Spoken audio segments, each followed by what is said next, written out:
Hi everyone, welcome back to Environmental Economics, and today what we're going to do is finish up our chapter on cost-benefit analysis. So last time we talked about CBA, we talked about the steps to undertake a CBA, which means today what we're going to talk about is values and valuation. We're going to give some examples of how we conduct both revealed and stated preference valuations, and then we're going to critique this whole paradigm of cost-benefit analysis with an eye towards valuation. So just to refresh everyone's memory, when we conduct cost-benefit analysis, we're looking at the anthropocentric benefits and costs. We're looking at what accrues to humans. And sometimes we're looking at total values, but for most policy issues, we're going to be looking at marginal values. Remember, marginal means additional. So, for example, for a change in pollution or abatement, we can be looking at the marginal willingness to pay to get more abatement or a decrease in pollution. Similarly, we can be looking at the marginal willingness to accept to either allow for less abatement or accept more pollution. Now, willingness to pay and willingness to accept can sound very similar. In fact, depending on your frame of reference, they can sound like the exact same thing. But recall that most of what we've been talking about this semester is how people react behaviorally to identical policies.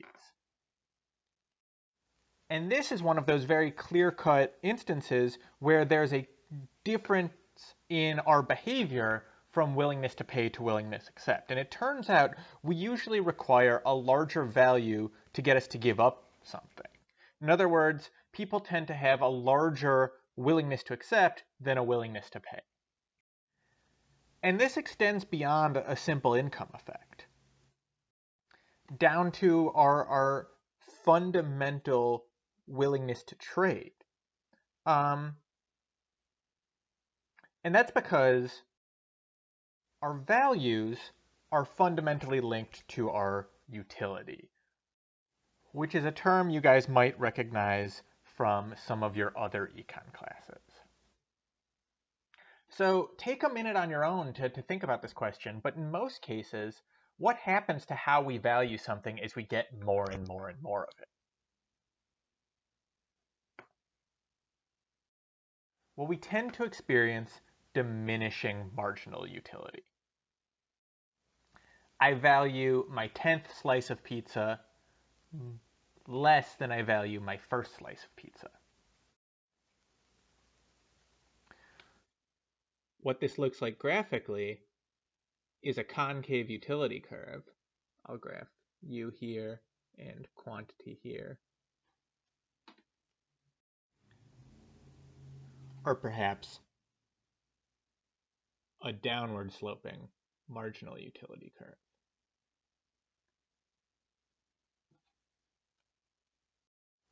And this shape of our marginal utility curve is why we have to be very careful in identifying what status quo we're starting from, because the marginal value changes with our quantity. With that in mind, let's start to categorize the different types of values we get from our environment and from our natural resources. And they can fall into different dichotomies. We can talk about use versus non-use, we can talk about direct versus indirect, and we can talk about ecosystem services. This is just a list. What we're going to do now is go formally into this list and how we categorize these values. So let's start with use versus non-use. And another word for a non-use value is a passive value. And economists don't tend to spend a lot of time defining use value because it's kind of obvious. It's the value we get from using something.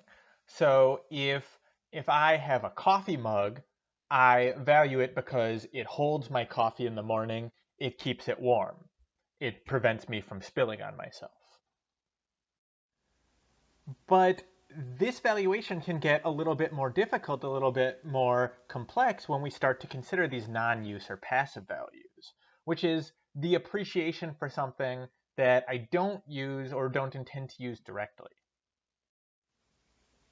And the fact that these passive values exist raise an interesting question. Why? Why might non-use values exist? So take a minute on your own and try and come up with some reasons. And in a second, we'll go through them together.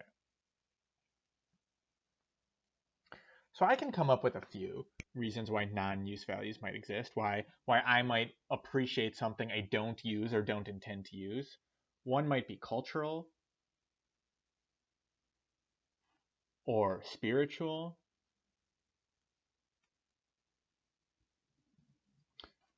So in other words, though I don't intend to go to the hot springs, though I don't intend to use them, I might get some sort of life affirmation from the fact that they are clean and available. Another reason that non-use values might exist is bequest motivations, meaning what you pass on to future generations. This is an E. So, though I don't intend to use something, some land or some resource, I want it available for my progeny. Now, because these values are passive, because they're non-use, they might be more difficult to identify, to evaluate, and that raises considerable debate about whether we should even include them in cost-benefit analysis. But on the whole, environmental econ now sort of agrees that non-use values can exist, and we have better practices in estimating them. Certainly, there are some economists who are still skeptical of non-use values, but the consensus tends to be that they exist and we can include them in our cost-benefit analyses. The second dichotomy we'll consider in terms of values is direct versus indirect. And so direct values come directly from the environment or the resource we're considering. Whereas an indirect value, we might think of this as a one-step removed value, comes from something that uses the resource as an input. So take a minute to think of some examples on your own, and I'll put down on the slide what I think is a compelling one, which is silicon has direct value as a mineral, but it also leads to microchips as an indirect value, which we get a lot of use out of. With a specific eye towards the environmental side of cost-benefit analysis, we might value the environment because it does things for us. Sometimes this has an umbrella or a blanket approach, just the environment does things for us, but sometimes we want to consider the specific functions of the ecosystem that help us with life and life systems, etc. For instance, and again, take a minute to think about some on your own while I pull up my ePen and we can write some examples. But bees pollinate.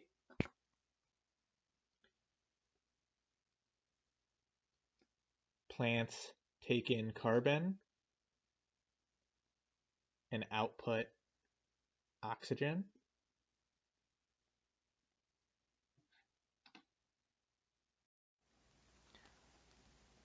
Wetlands might provide flood protection.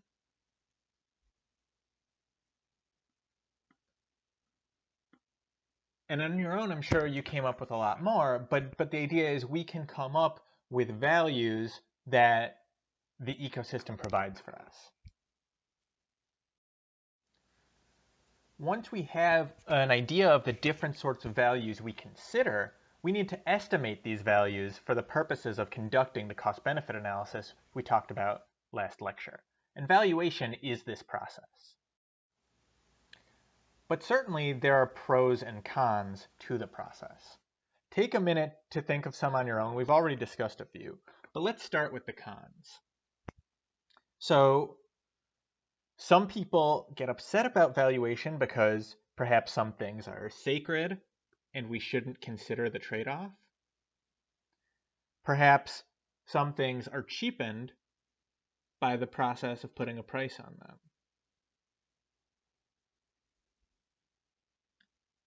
So if that's the case, what are the pros? Why are we justified in conducting cost-benefit analysis? Well, even if we ignore them, the trade-offs exist regardless. So what an economist might say is we should make these trade-offs explicit in conducting our CBA and in evaluating and estimating what these values are. Now, that's not the only thing we can do. There might be some alternatives we can consider to this valuation.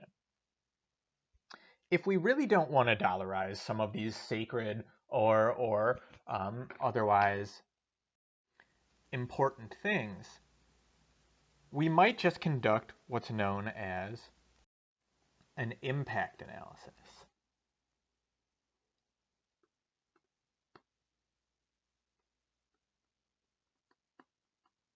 This is an impact analysis, which is just listing all the costs and benefits in their own terms, but not converting them to dollars. We might return to this later. But the problem here is it creates apples to oranges comparisons. We won't be able to understand the full, net benefit. Another alternative to a formal cost-benefit analysis is what's known as a benefit transfer.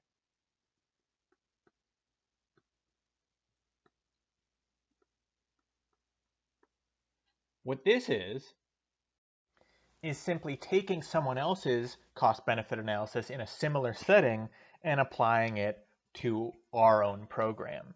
So last lecture we were talking about this fish restocking program. Suppose we found a fish restocking program for the red drumfish that has a net present value of 14.6 million.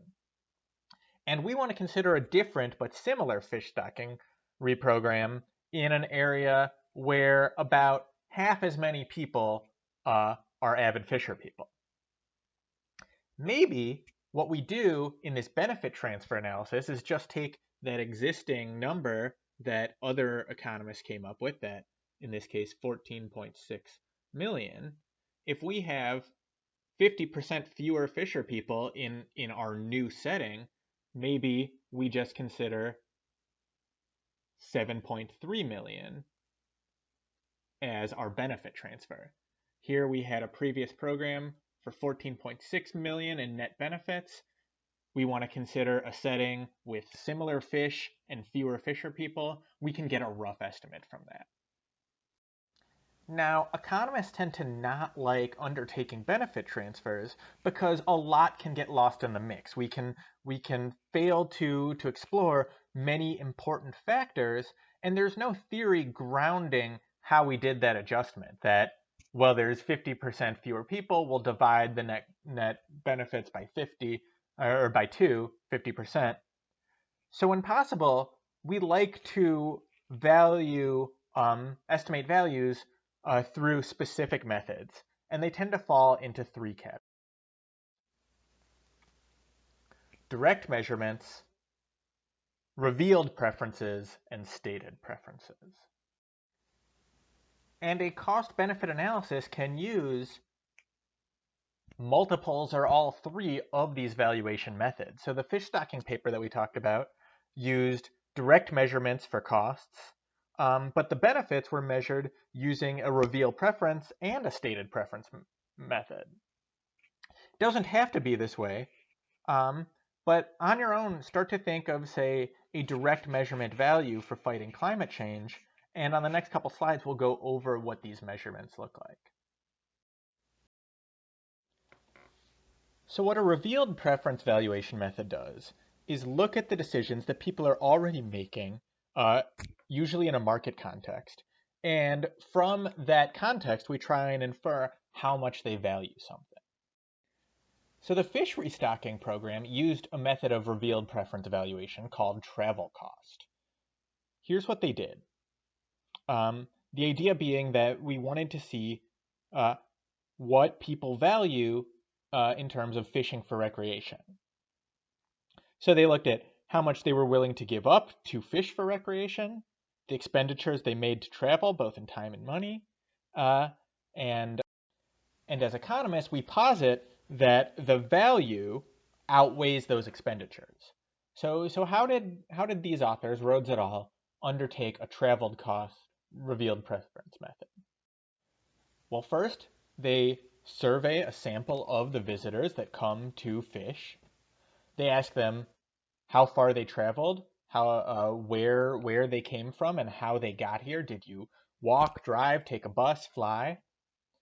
From there, we can use that market interaction to estimate the money and time cost of travel. After all, opting to do something has an opportunity cost.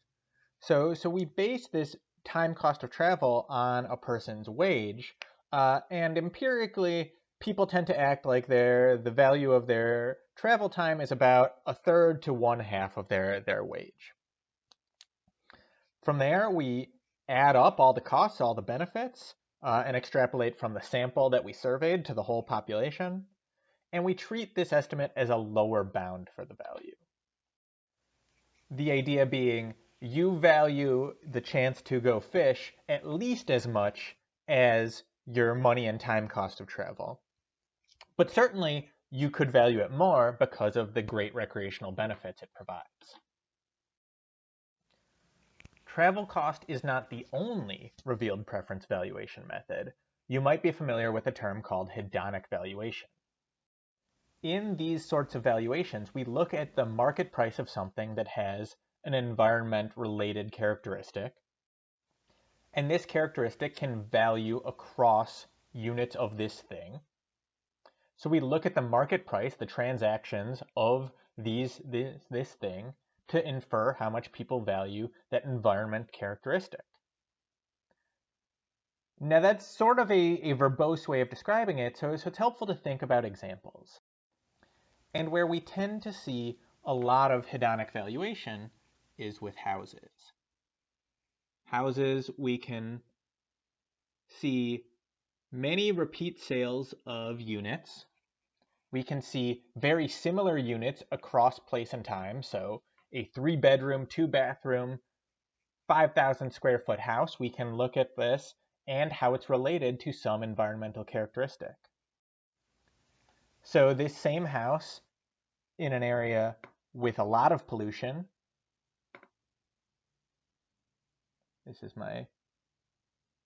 versus an area with a little bit of pollution. These are bad drawings, please ignore them. That same house in an area with a lot of pollution is going to be relatively cheaper. The same house in an area with relatively less pollution is going to be more expensive. And from seeing these sorts of houses in lots of different areas with lots of pollution values, we might infer how much people value the pollution. And it looks like people are willing to pay more for houses that let them avoid pollution. In other words, if pollution, or whatever environment-related characteristic we're considering, decreases the price of a house, the effect on house prices is not a damage per se, but reflects how much people want to get away from that characteristic. Sometimes an environmental value, however, is not linked to a market decision, or at least not clearly linked to a market decision like buying a house. So we can't use revealed preference as a method to evaluate, as a method to get that value. And this is when we use stated preferences. Under most circumstances, stated preferences look like surveying. We ask people how much they value something. And these surveys can take many forms. But one popular form, is a type of choice experiment we call contingent valuation. And this is what they use in that Rhodes et al. Paper, that fish stocking paper. What we mean by contingent is we ask, what would your valuation look like if there were a market? So there is currently no market for this thing that you value, but if there were a market for it, what would you be willing to pay? In other words, we're trying to elicit a willingness to pay contingent on a market. So think again about the sorts of environmental policies we've discussed, right? Typically, when people propose a project or a policy, it's going to make the environment either better or worse. And we can pair that change in the environment with some amount of money. So if I propose building a treatment plant that is going to make your neighborhood more polluted, I might issue a tax refund. And when I survey people, I try and get an idea of how much they're willing to accept in the form of a tax refund to have a treatment plant built in their neighborhood. And by asking a lot of people this sort of question, hopefully from a lot of different angles, willingness to pay, willingness to accept, etc., we can start to trace out a market demand curve. But because prior to that there is no market, we need to be concerned about consequentiality, by which I mean hypothetical bias. If you think that your answer is going to influence the tax refund you get, you're probably just going to say the largest number possible. You want a big tax refund. So when we undertake these contingent valuation methods, we need to take careful steps to ensure that we get as truthful a response as possible. So what are some critiques of these valuation methods, and what complaints do people have about cost-benefit analysis more generally? And once these critiques are levied, can we defend against them? Well, some critiques are mechanical. For instance, it's easy to do valuation poorly, and it's hard to do accurately. Similarly, it's easy to lie about the valuation you observed. Now, in recent decades, valuation has improved a great deal. And as a field of economists, we can establish standards for a quote-unquote right way to do valuation, which helps mitigate or ameliorate some of these critiques. But it's also important to note that standards differ across field. And in this class, we have economists, we have environmental scientists, we have political scientists. And these different fields might have different standards for the, again, air quotes, right way of doing valuation. Another mechanical critique of cost-benefit analysis is it might ignore distributional gains and losses or equity concerns more generally. And we talked about this last chapter, or last lecture, I should say, and certainly that's a concern, and we want to be just in our cost-benefit analysis. And while we might never achieve perfect justice, one thing we can do when we're conducting cost-benefit analysis is also conduct subgroup analysis. So what are our net present values for people below a certain income, people with certain identities, and so forth? Finally, because cost-benefit analysis results in a number, that number might give us a false impression of precision, when really we're measuring all these cost and benefits and present values and discount rates with a great deal of noise.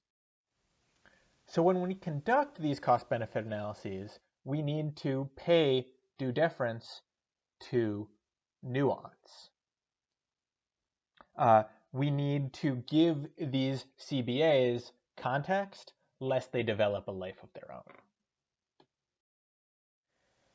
There are also deeper issues of valuation and cost-benefit analysis.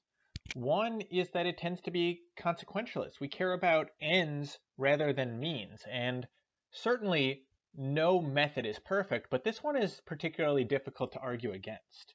Because if you're objecting based on fairness of the process, it's difficult to then turn around and say, let's pick the thing that yields the best consequence, because that doesn't address your concern about process fairness. Next, is it okay to only be concerned with human-centered values? What is, as people in our class have raised the concern before, what is the right way to view stakeholders in an environmental setting? And we can think about two reasons why this might be a problem. One is there's more to the environment than just us. And there have been some studies where it looks at cost-benefit analysis from the perspective of the fish or the trees, but they tend to be few and far between. The other concern with a specific eye towards our evaluation is one of rationality. If we are conducting our cost-benefit analyses based on the choices we observe, it's worth it to question whether the people making these choices are making them rationally. And whether they're making the choices that are best for them, and then when we extrapolate out, best for all of us. Similarly, do we want our public choices to reflect the same values as our private choices? Or perhaps we want something grander from society. We talked earlier about how patient or impatient we are. Maybe we want society's values to be more patient than our own personally.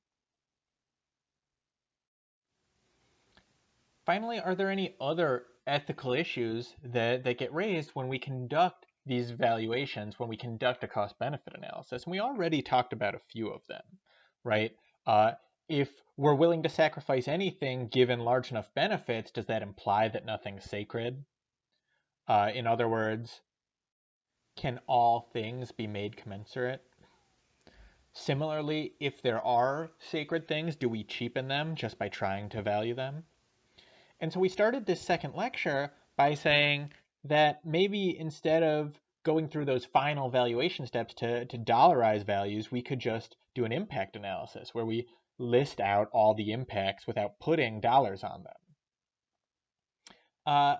But my sense here is that if we do an impact analysis, what we're doing is making a decision informed by cost-benefit analysis anyway, and just not being explicit about what our assumptions are. And in this class previously, we've talked about how society tends to value transparency. In other words, trade-offs are always going to be made, and if we're continuously sacrificing one thing for another, we might as well put some common value on it so we know how that trade-off is being made. A good example here is car safety. We can all agree that if we reduce speed limits, lives would probably be saved. So why don't we reduce speed limits? Why don't we all drive at 5 miles an hour? And the answer is because whether explicitly or implicitly, that trade-off exists, and people are willing to sacrifice something they might view as sacred, their life, for something that might on its own seem crass or meaningless, like getting to the bar faster. And how we approach trade-off with regard to these risks is what we're going to talk about in the next chapter. So with that, we'll wrap it up for this chapter. Make sure you get your brainstorms in for your paper topics, and we'll all talk about this further in class.